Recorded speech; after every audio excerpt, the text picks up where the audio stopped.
Okay, it looks like we are live. Are we live? Are we live? Live?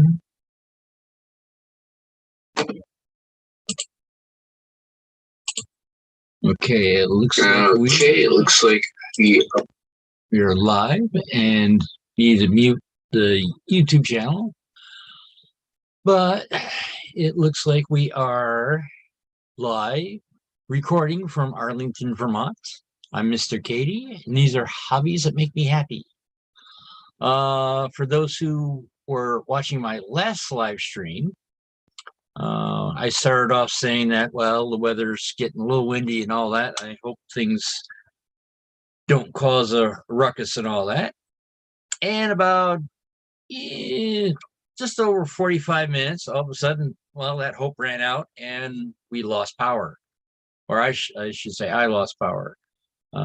It was a little odd because while I was going along, the computer was still going because, well, it's a laptop. So when the main power went out, it was like, it just turned around and went, okay, just kept on going. And eventually it did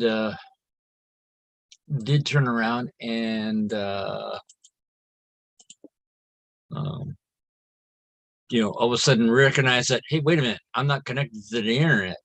And I'm assuming everyone who was watching was sort of kind of confused and seeing me freeze and then all of a sudden not be there. So that's what happened there. It's now raining. Otherwise, a relatively nice day. So since the trees are not swishing around and all that, knocking over power lines and all that, I should be able to do the whole hour. Let's see now. But thing is, I also wound up because of how everything was. I lost light. So I guess we'll keep on continuing on what we were doing before, which is staining stuff, and then possibly start actually building the bottom of the bridge. For those who are following on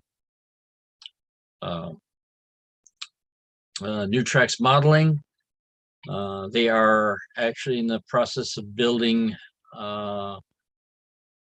the bracing. So if you're doing the homework and following along, you should have a bridge that is fully connected. It could be, from my understanding, used as a regular normal queen post bridge at this point. So next week they're aiming to start the covered portion. But let's see how far we can catch up with them. We'll go over to this and switch over to sides.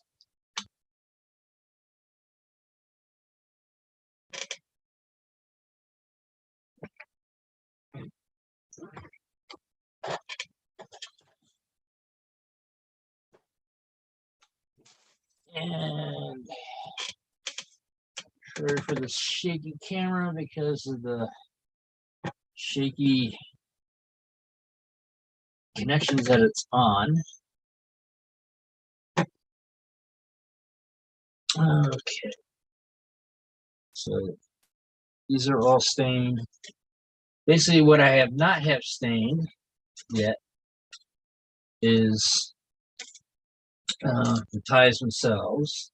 And the reason for that is that whereas everything I was trying to get stained all in one color, the idea is for the ties, we're going to have them in different colors.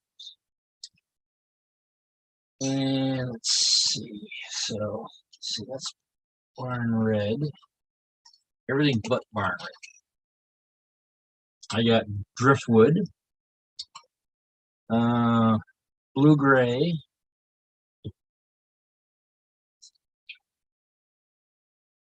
creosote black, and Thai brown. So basically between these four colors, I'm going to do the ties in. Well, hello, Randall. Thank you for joining. If you didn't catch me what I said earlier, last week I wound up having a power outage.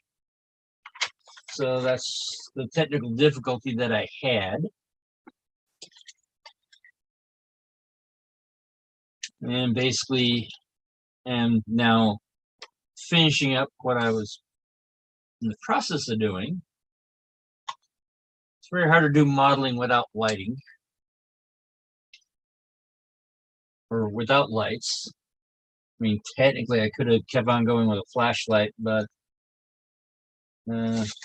decided not to go that direction. Together, driftwood.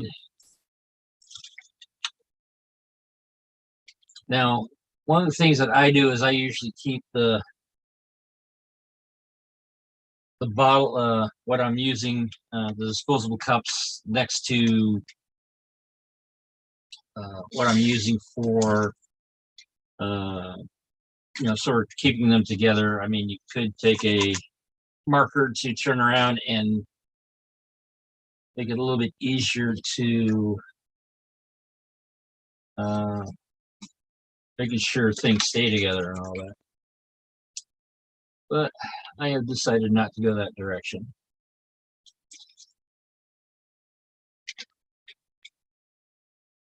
Now for the 8x8 long section here, that is going to be driftwood for like keeping that way and having the individual ties be different.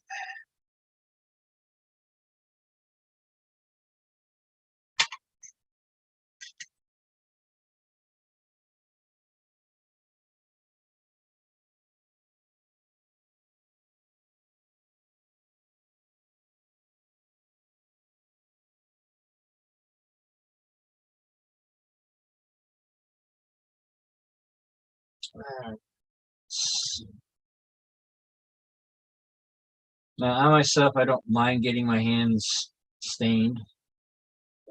My workplace, I work at shipping and receiving, so it's one of those things of if it winds up, no one's really seeing my hands. So now from here, let's see, we got 4 different colors. So let's see what we got.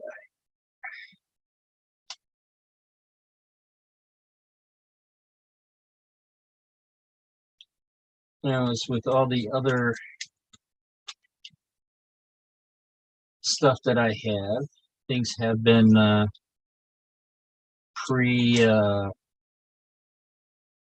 scored. And put a grain into stuff. So when things are, when you put the stain on them, they stain in different where the grooves are, they wind up being a little bit darker.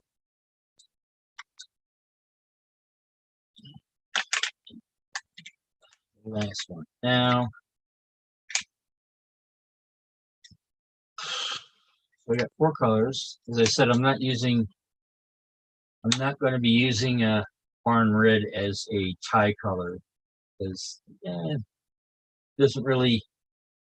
I do not see barn red as a tie style color. They're more browns and instead of reds. So let's see about making this relatively in quarters. have to be exactly in quarters because of it adds to the randomness.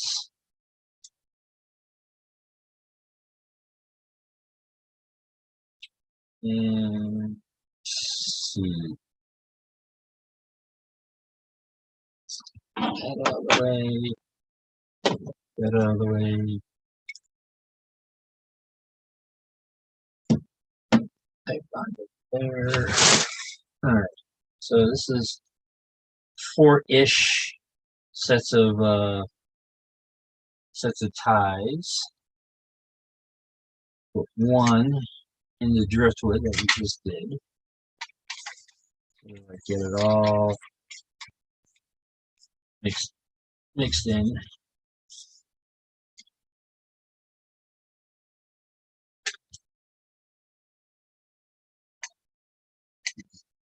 Let's see how well they were clean or coated.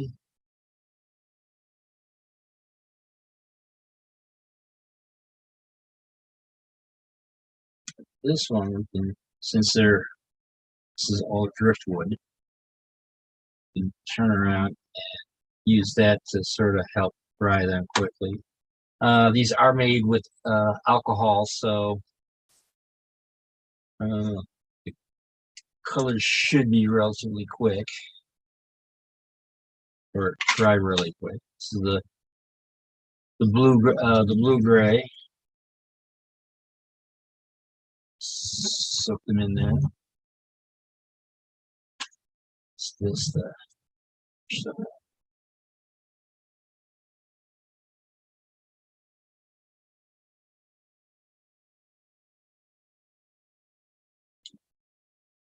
And actually, from my understanding, when I went to Anthony Dodge's last live stream, I'm trying to. The interesting thing is that he had it was the power outage edition, which apparently, whereas my power outage went out because of probably of a down tree or something. Apparently, someone hit the pole on his car. Well, hello, Cricket River. Thank you for coming. As I was sort of just babbling on, I am basically right now coloring ties in different colors. This is driftwood. Just did these in blue-gray. They're hunter line mixes, weather mixes. This is Thai brown. I'm going to be doing now. That, toss them in there. And basically, it's this is what's one of the suggestions on how it's supposed to look like when I'm done. My plan is to make the bridge a little bit better maintained. I mean, it seems that a lot of people is like, "Ooh, this is supposed to be old and rickety and all that." It's like, when they were new, they weren't old and rickety. So, yes, I am staining ties. I've already stained other parts of the bridge.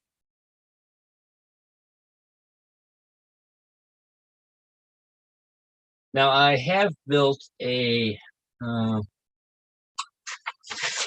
This is supposed to be a cover bridge, but the thing is, I have done the uncovered bridge. Whereas an interesting thing is that this the regular Queen Post bridge that they actually have cable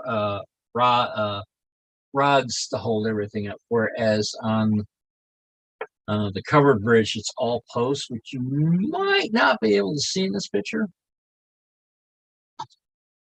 But one of the things in this kit from Hunter Line, they do show you basically what it is from the different templates and etc.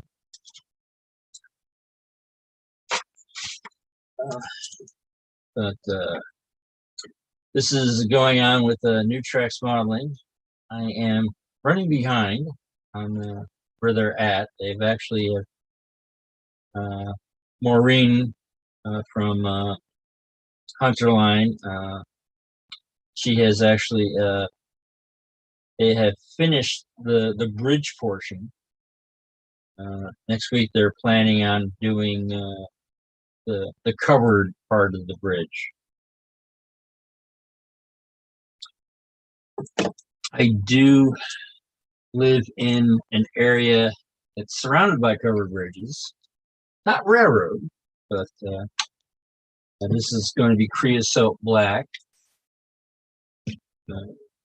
which seems to be a little on the bluish side, according to my eyes. But that is just how, I guess, my eyes work. They usually don't think as black as having a blue tinge to it.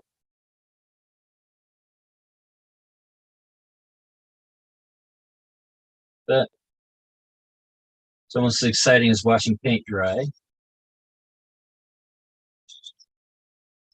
Now the Hunter Lines do the Hunter Line series of weathering mixes do use isopropyl alcohol, so it makes them dry faster, but also probably a good idea to have these in like a well ventilated area. Oh, hello, Anthony Dodge. Thank you for coming. Yeah, I happened to catch your power outage edition, which I had a power outage also. However, mine was due to high winds and a storm that went through. Where, from what I understand, yours was through a well, blame it on somebody in a car. But basically, I'm finishing what I'm starting, with adding all these ties. Actually, ties right now, let's just let them completely dry out.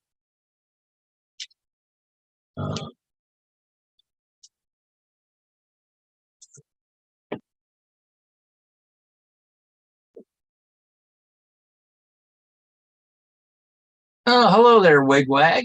Thank you for coming. He's starting to get so crowded in here, might have to turn around and add a bouncer.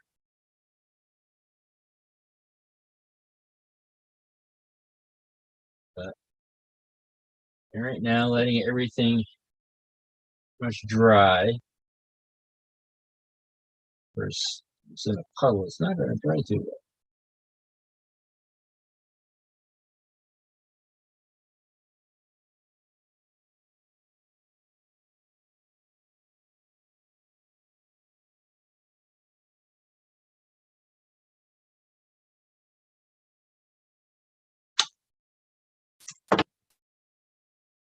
I don't have a fan to make them dry any quicker. But what I am thinking of,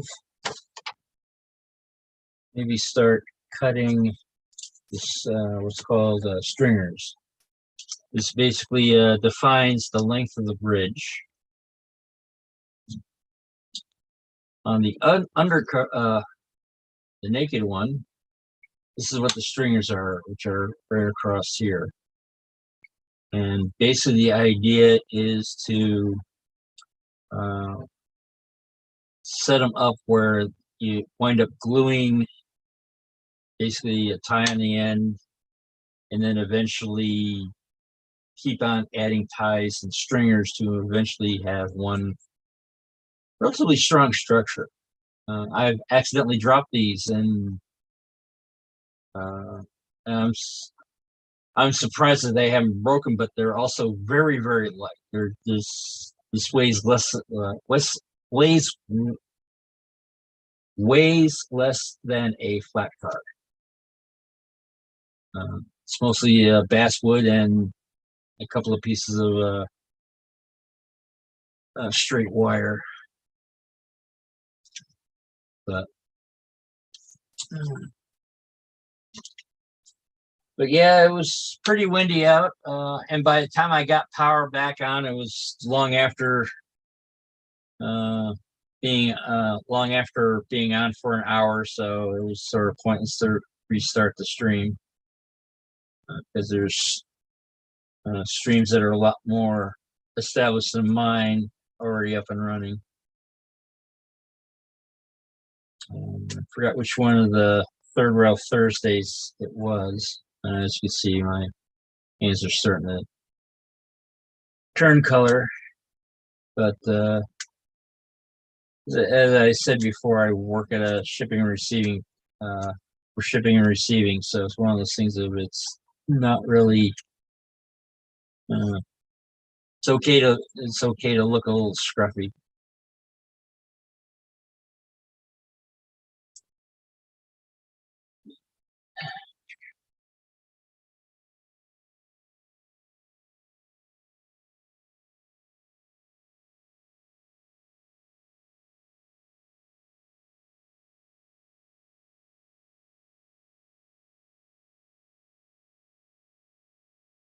Yeah, it seems that it's like a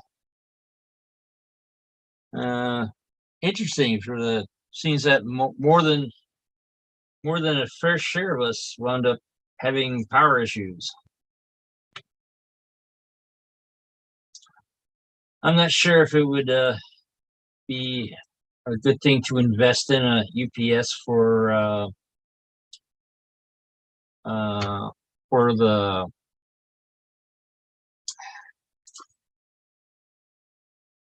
for the computer modem, because it's since I'm on a laptop, it's like the power going out didn't really affect the computer, but the modem itself is still on normal power, so it was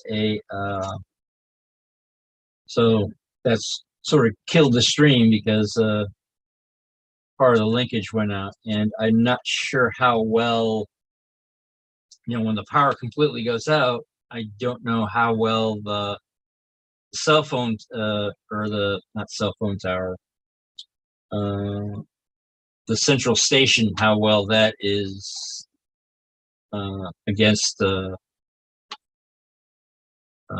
power disruptions. So it's one of the things I sort of like about the old phone system is that you can lose power, but yet there's still 24 volts on the telephone line. Telephone has seemed to be a little bit more robust system than cable.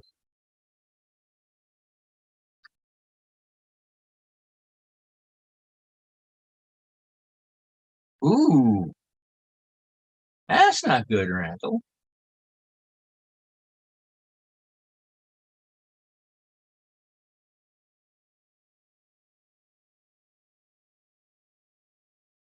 Oh, okay. So that is interesting to know, Wigwag, with not having uh, the cable company not having UPS. Just seems to be very odd, but I don't think they had the same specific standards as how the telephone system used to work. Of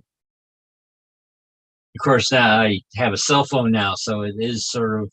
I haven't been connected to a landline in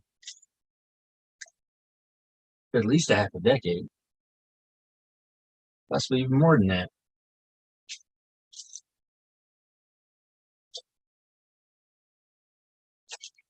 As you see, I pre-stained some things in different colors, mostly in either the blue, black, or driftwood.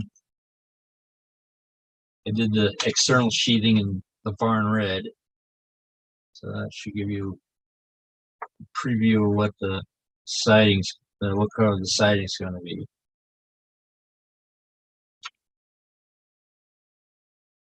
So most of the stuff looks almost dry now. I mean, it's dry, but still feels damp, especially for the new, the latest ones I've done. Let's go to stringers, lay them out.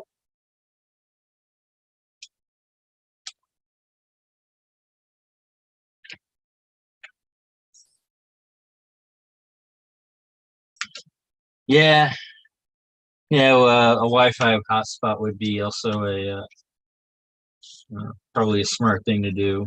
But I had the way I looked at it is that I got about 45 minutes in, so that was a. I mean, it's not a full hour, but it was a decent amount. Now,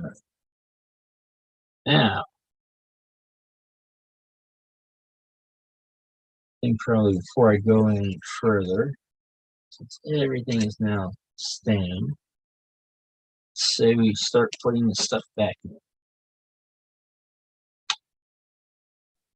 This is creosote black.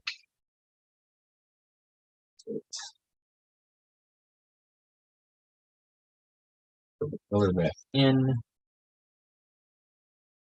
I'm not sure if anyone knows this little trick and all that. Use something that's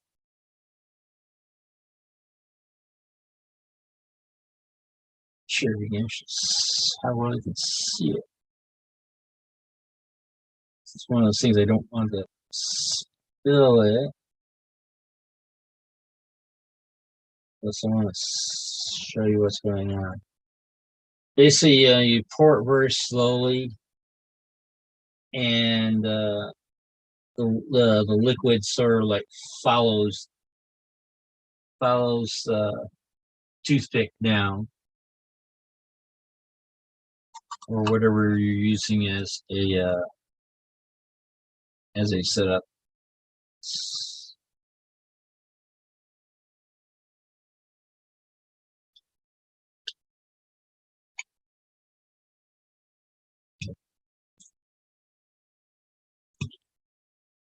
Should have changed the wax paper before doing this.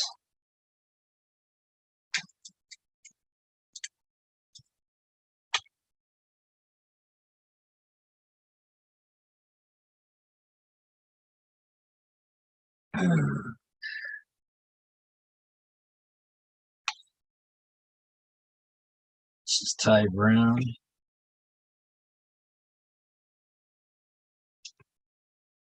Now, a lot of these, you might be thinking mixing stuff together, which the way I look at it is that I'm mixing very little in between everything, and two, it also adds that little bit more variety. It's not a factory stain.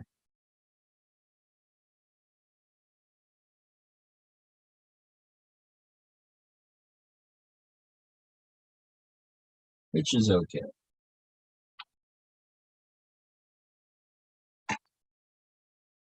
Done correctly. It just did. Everything is still dry. And the creosote black I messed up a little bit. That's why there's a little bit in that setup.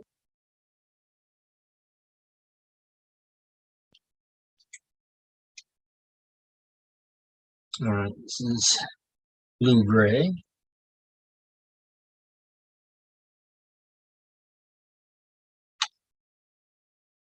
And now that most of these are pretty much variations of the same color,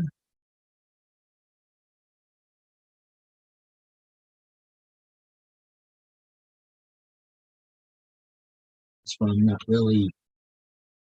And plus the amount of that's actually being mixed in, it's uh,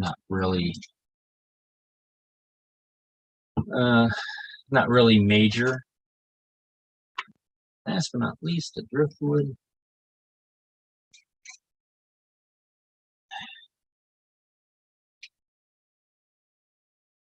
So for a driftwood I've used a lot. I'm almost about half full of it, or used half of it so far.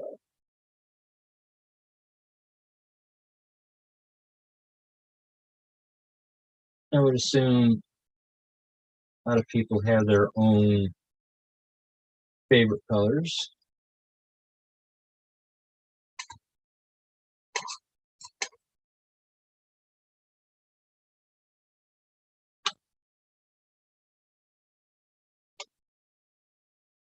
Ooh, that's sort of harsh, Randall.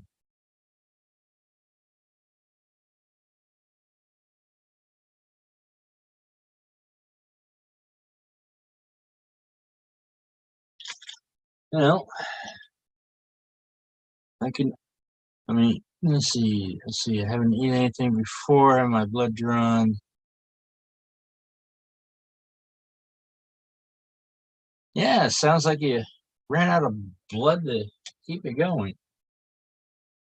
But uh, well,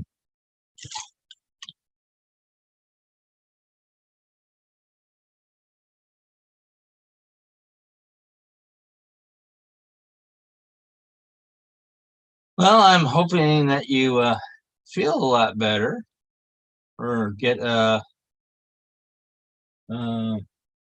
or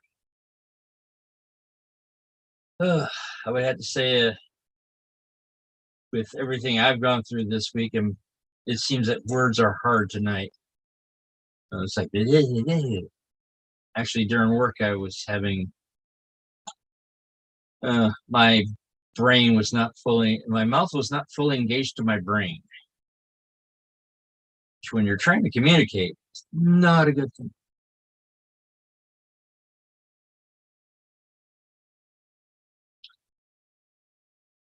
Yeah, the creosote black is a,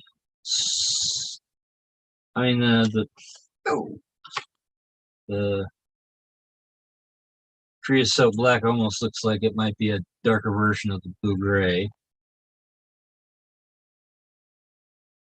It also looks like some of the tint that was here and streaked into the ties, which is okay. And it's the thing is, it is a covered bridge, so you just take the nicest looking ties and put them on the end, and take the ugliest ones and put them in the center. Hmm.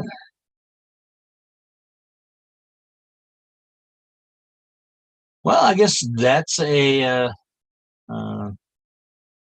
a plus, Randall. Not being able to feel anything. I mean,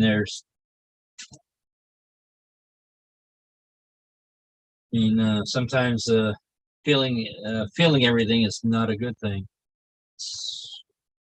There, there, so there. So the dry spots. This is dry. That's dry. So that there. I am going to do something slightly smart.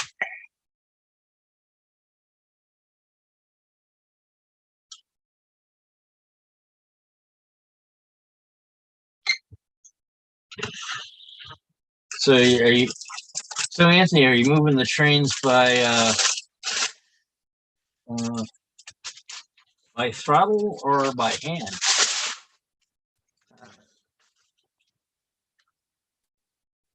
Let's get a new piece of paper.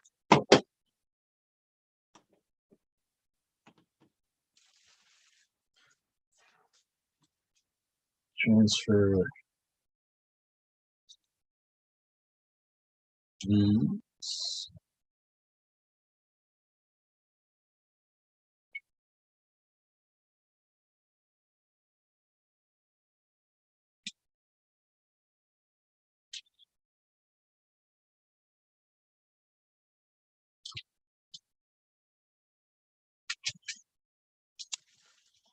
Alright, so it looks like we're going to get the cat underneath. Probably a little wet.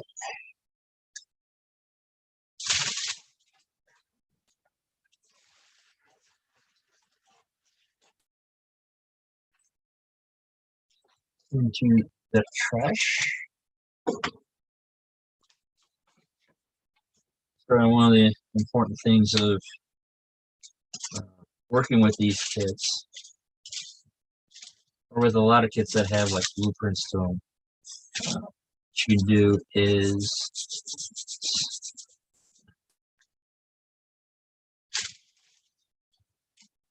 that you can turn around and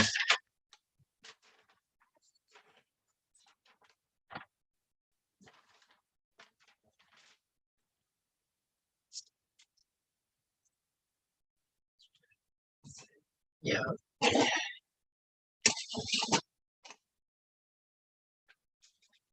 You take the drawings that come with the kits, put them underneath wax paper, and then you can turn around and work directly off the print without damaging. I know the hunters actually had turned around and they would actually cut out the little pieces and all that, so yeah, you know what to do and all that, but I tend to like to keep everything together. And as you can see, they also give you extra length for everything. So I get one here.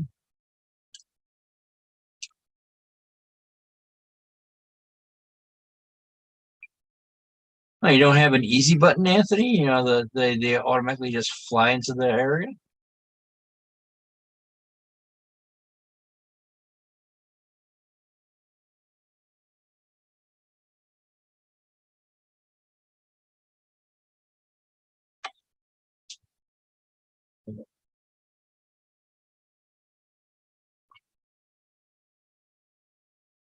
So this.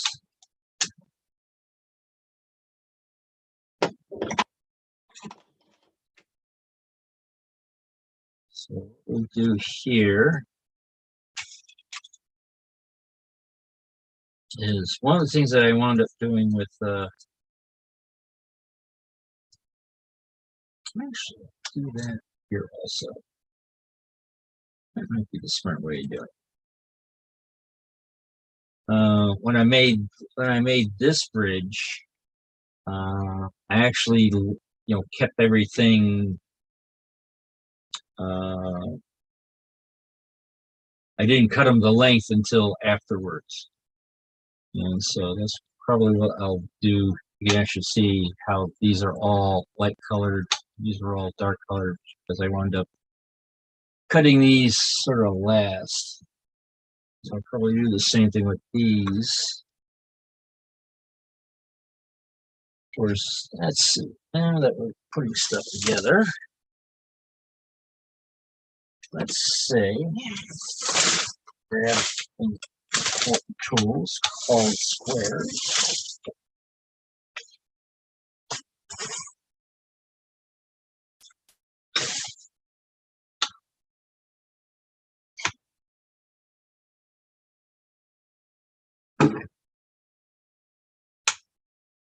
Sorry for the jiggling.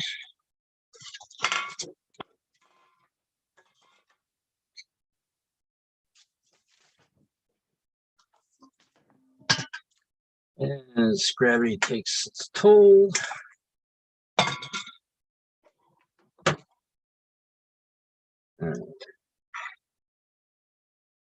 there's a big square. Where's the small squares? Where do the small squares go?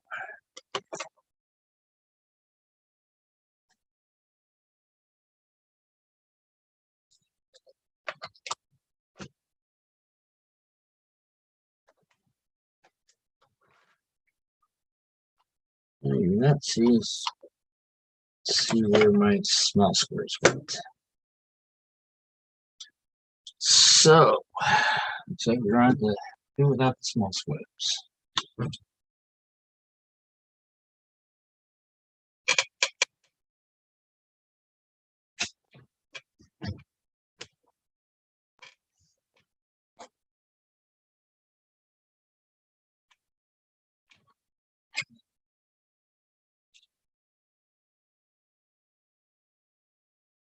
Shall do this one.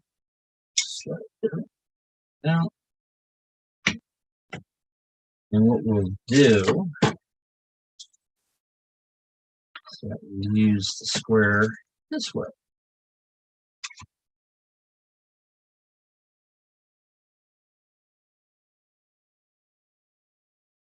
And this is what the hunters suggest is type bond 2. I guess any sort of like wood glue, PVA style would work.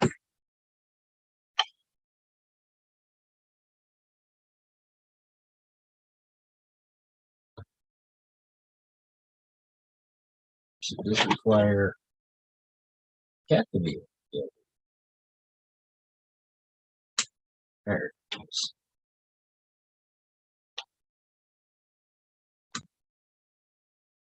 Then as the glue gets the opening. Now, one of the things that I like to do is to take a, actually I usually use small one at this point, but small little shot glass sized ones for turn around, add a follow on top, and then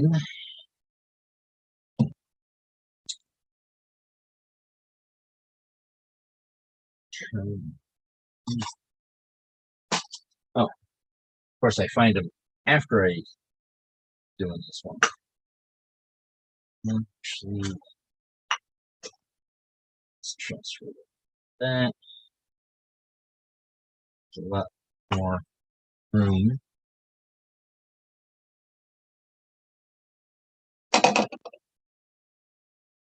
And then turn around.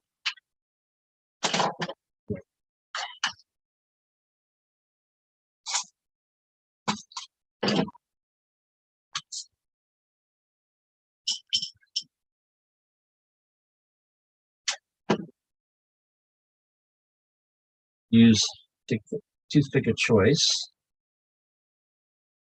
and set that up there.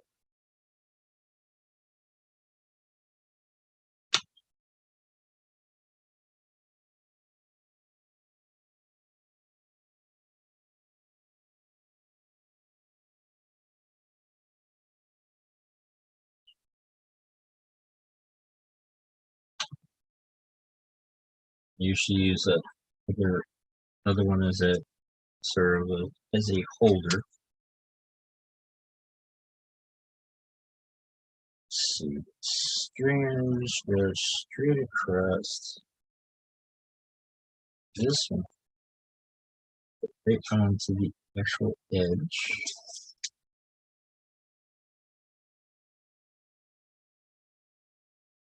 Like that. Now the wood glue will not fit or will not attach to the metal. So one direction that way. Move this slightly down over this way. Do the second one.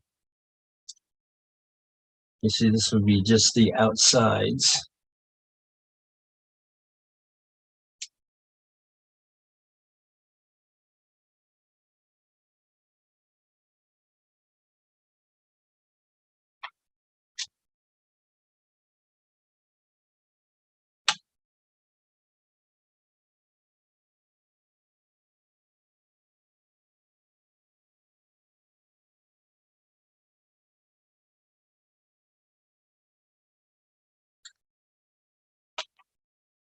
One question I have, Anthony, is how technically how close is Dutch to German?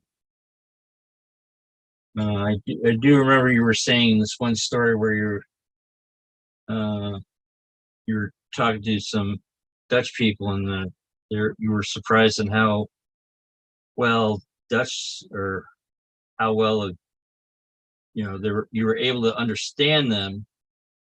Then when you mentioned that how well they were speaking German, that they got really offended.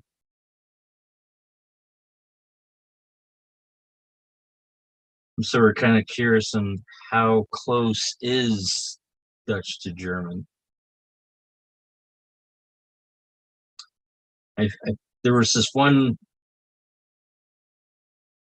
uh, I want to say a language channel that I came across, which of course I can't remember what the name is. They were saying that when it comes to English, to learning a different language, Dutch was the easiest one to learn. But not knowing, you know, it's one of those things of not knowing exactly what the difference between Dutch and German is.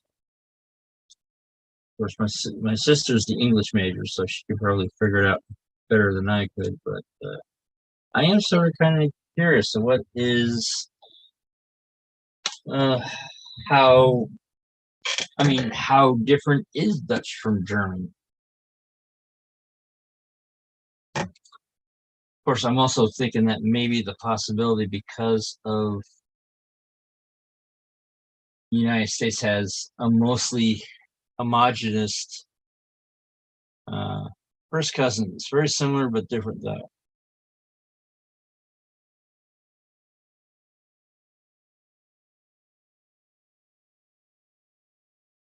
Ooh, that is sort of odd. I mean, if it was a program that was winning a lot of awards and all that, you'd think they were on to keep it going.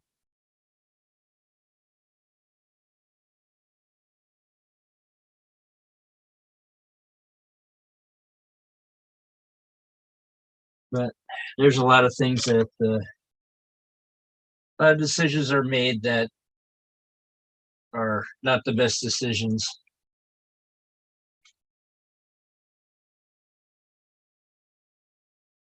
There's been a lot of times that it's like you come across something, it's like, hey, this sounds like a great idea, and of course, there's somebody at work actually has a T-shirt that says, "That sounds like a really bad idea. When when are we starting this?"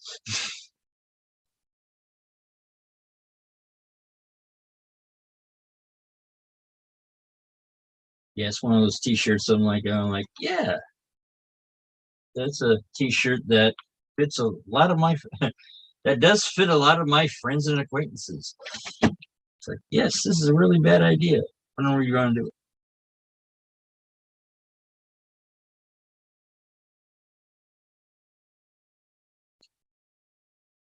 Work as well as I plan.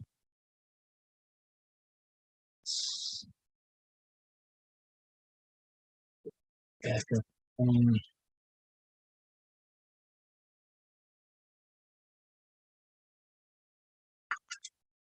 We're picking up a lot of blue for some reason. You know.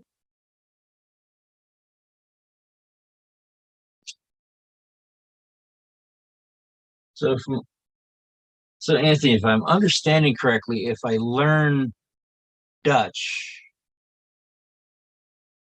then I would have to say politicians didn't think German was necessary. The only keep saying for my work. Now that I'm gone, there's no reason. I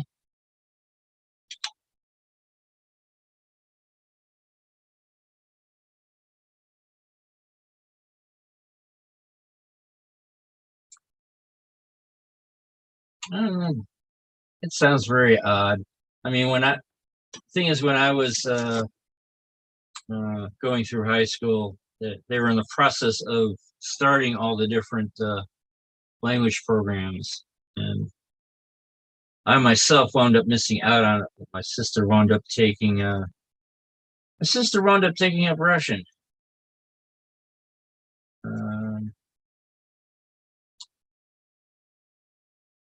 And the thing is that what she likes about Russian is, I guess, the pre-Soviet era, like with the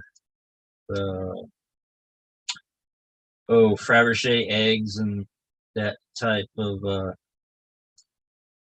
um, I want to say art style. That's the correct way of saying it.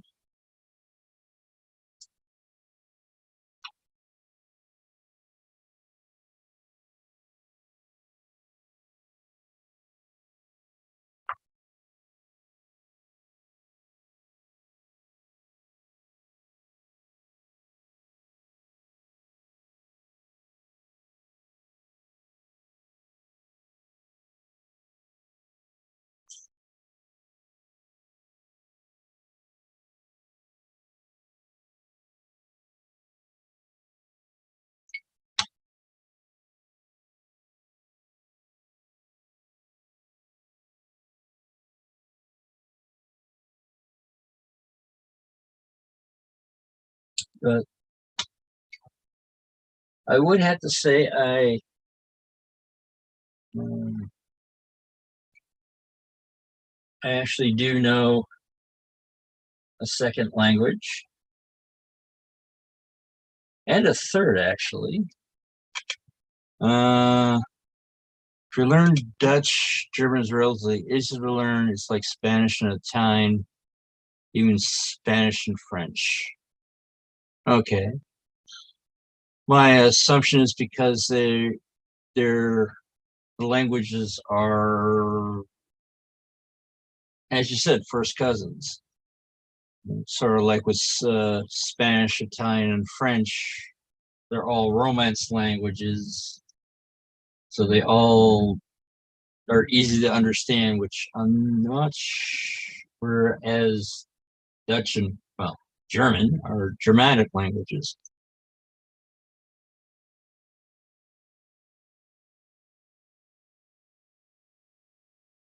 But yeah, the other languages that I do know are Basic and C,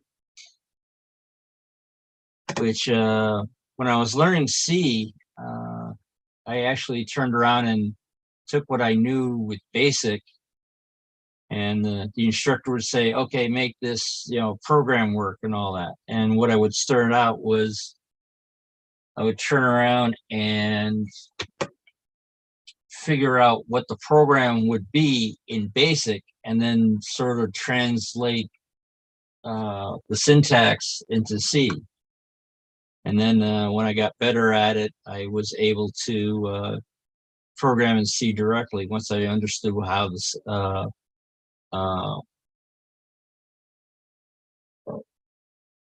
how uh, how I understood the syntax.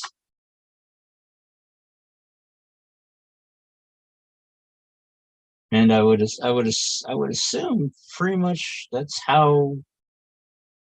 I could be completely wrong because I never learned uh, another language. Uh, but one of the fun, funny little stories that I have is while the glue is drying. Um, I used to work with a company that they're based out of Madrid. One of our customers that we had was in Montreal. The the company was based out of Madrid. So you got very uh, heavy influence in Spanish. Which one of the things I have to realize and was confirmed with somebody who was bilingual that Spanish, sort of like with similar to English, has different flavors. Like we have, American English, the Queen's English, Australian, and New Zealand. Well, apparently, from my understanding, you have, you know, Castilian Spanish, which is, uh, actual Spanish. Then you got Mexican Spanish and Puerto Rican Spanish, and each one with their own little flavors and all that.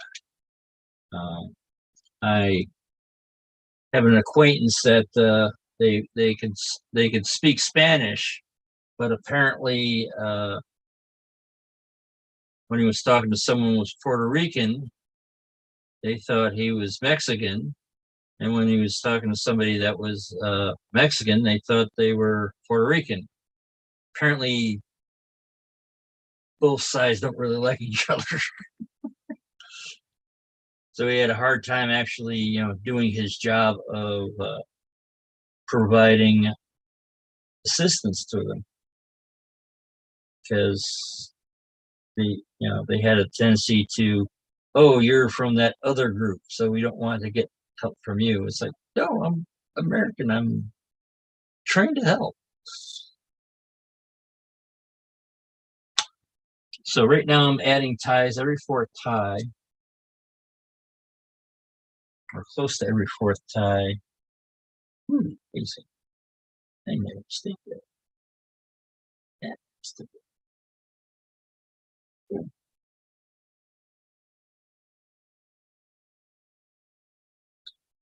but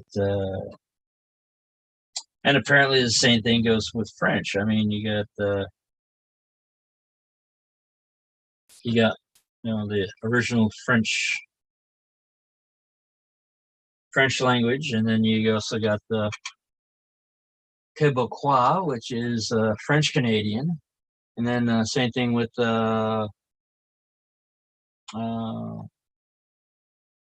Louisiana French, and so it's one of those things of everybody is doing their own thing, but at the same time doing the same. They're doing their own thing, but at the same time, sort of kind of understand each other.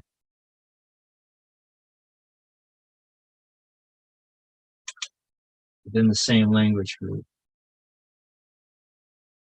I mean, I know with English, you could probably carry on a conversation with somebody who's from, actually, because of the internet and the being locked down and all that, did meet with people that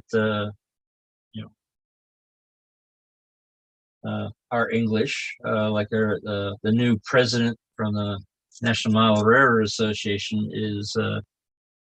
But wait a second, he's Scotland, but he's using English. He's not using Scottish, which I guess is a different family in itself.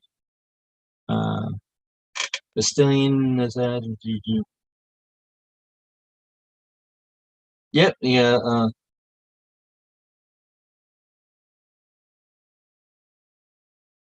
Oh, hello, Rail Otters. I didn't see you sneak in.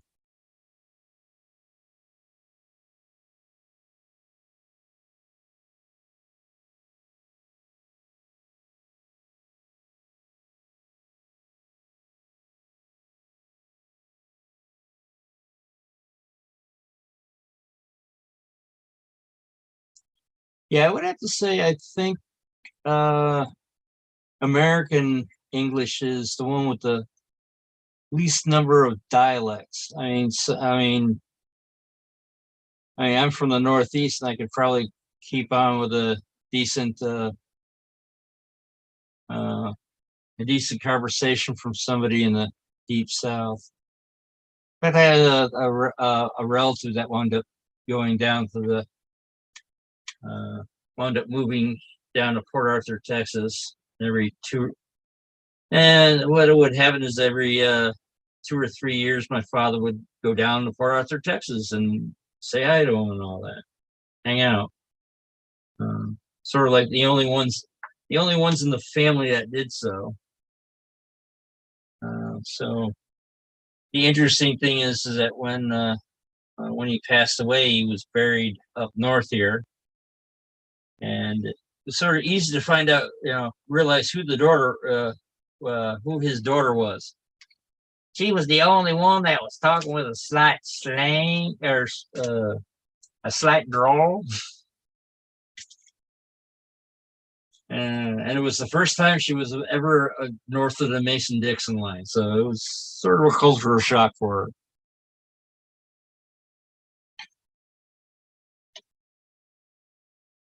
her. Not sure if she was ever back. But I remember it was a little culture shock for my sister and I because, they're always talking about how great, Uncle Howard was and all that. And of course, my sister and I are saying, are we talking about Howard, Katie? And somebody who was slightly older turned around and said, apparently when my father got married, he became all serious and turned into Archie Bunker because, well, he had responsibilities now. He couldn't be the favorite uncle anymore. But as you notice, I'm sort of like randomly grabbing different colors.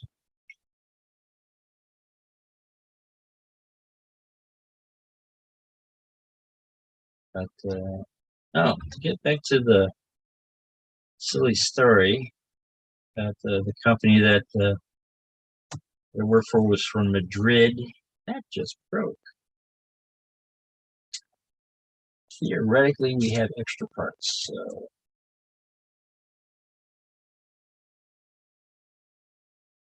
But we actually had the company was called. Actually, went through different names and all that.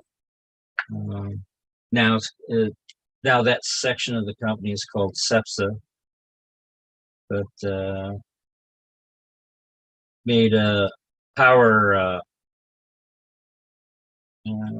There was two parts of the company. One part made power converters for rail cars, and the other half did heating and air conditioning units for rail cars. And one of our customers at the time was having issues with the company. Was a company called Bombardier. Yes, that Bombardier. We're building different systems for the different rail cars at the time. I forgot which model it was. What model of Bombardier rail cars there were. There was one time I wound up, there was a small little show, movie that was by that time fairly well known, called Robin Hood Men in Tights. And there was this one scene where Robin is saying goodbye in all these different languages. And one particular silly day, I turned around and decided to paraphrase it. So I said, goodbye, adios, au revoir. And all of a sudden, the guy from Bombardier, I'm walking out the door. His head sort of like snapped. He's looking right at me while I'm heading out the door, which I thought was awful odd. But I'm like, okay, whatever. But this was on a Friday, so Monday morning I completely forgot about it. And then I want to say less than a month later, I did the same thing again. Goodbye, adios, au revoir. And I got the same reaction from the guy from Bombardier. Of course, again, this was on a Friday, so it's one of those things I couldn't, do anything until Monday. And on Monday, I finally asked him. It's like, when I said, "Bye, adios, au revoir," it's like you turned around and you looked surprised, or you had an odd look on your face. He says, "I was surprised. You said it without an accent." I'm like, "I have a French Canadian accent," which, well,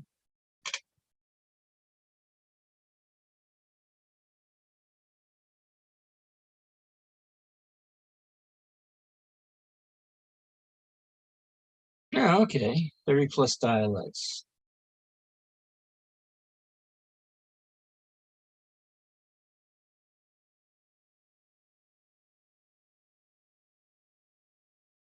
Oh, okay.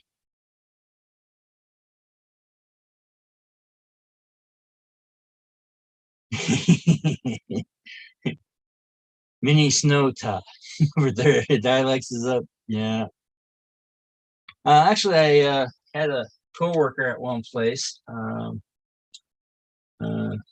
he was in the Air Force, Her Majesty's Royal Air Force, and there was times he would start talking, I guess, in a different, slightly dialect that was not what you want to call mainstream English, and everyone just go like, "What the hell are you saying?"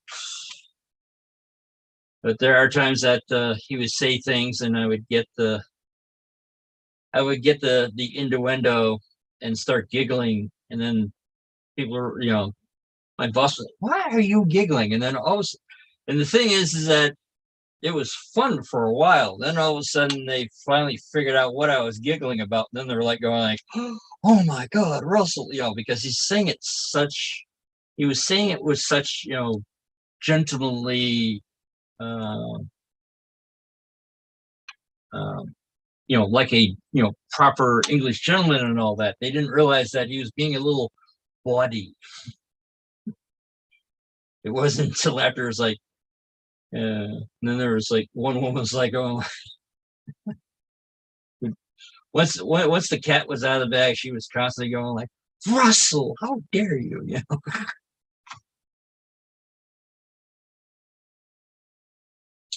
That was a company that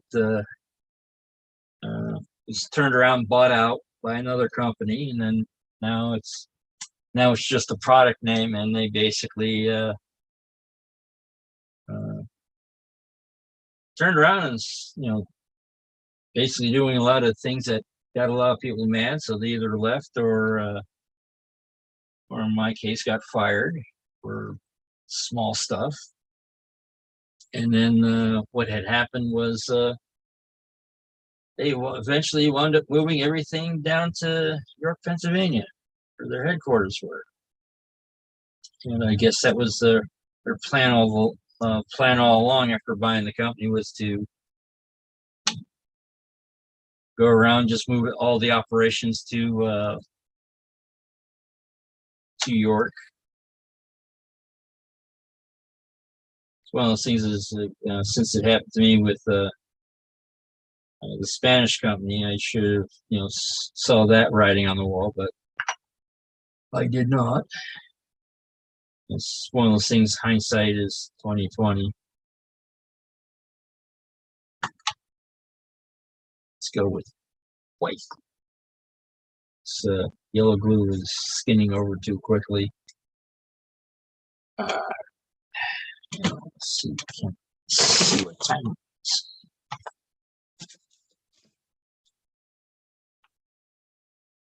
I don't want to go over too much. Oh, wait a second. Where's my mechanical clock? There we go. What's the purpose of getting it? Okay, this looks like I am way over my hour. Let's double check.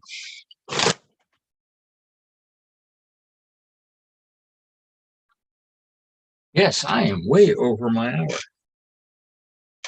UK has 44 dialects.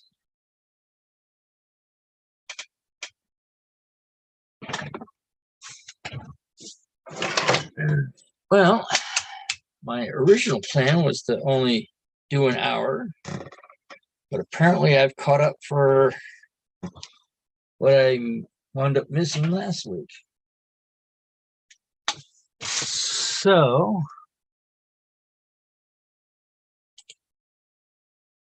go back to here. Hello. All right. Well, this sounds like I think this is starting to become a a, a, a real live stream, because we're talking about things that have nothing to do with trains. But I right now do not know. Let's see. Let's click on that. I will see who else is supposed to be running tonight. All right. Schedule for tonight. Let's see who is on the third. Too far.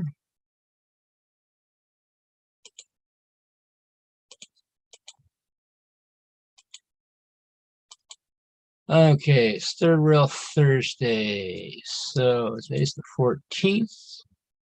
That makes it the second weekend. So it looks like it's go via or go home. Should be live now.